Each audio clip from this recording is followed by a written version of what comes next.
زعم أنه لا يجتمع حب علي وحب معاوية في قلب رجل واحد، قال لا يجتمعان، وهذا لا شك أنه لا يجتمع في قلبه هو، لأنه مريض القلب.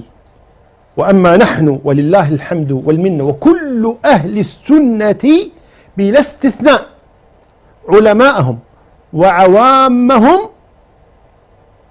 يحبون عليا ويحبون معاوية. نعم لا يستويان، كما قال الله تبارك وتعالى: لا يستوي منكم من أنفق من قبل الفتح وقاتل أولئك أعظم درجة من الذين أنفقوا من بعد وقاتلوا وكلا وعد الله الحسنى.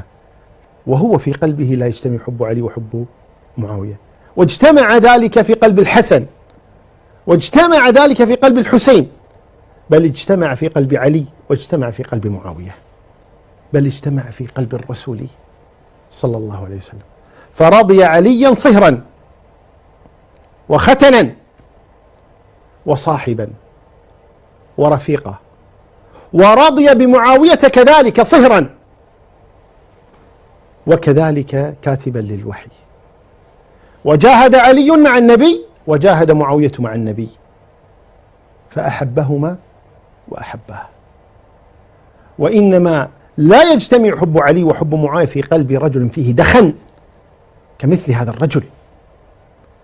أما نحن فلله الحمد والمنة اجتمع في قلبنا حب هذين الكريمين، حب علي وحب معاوية.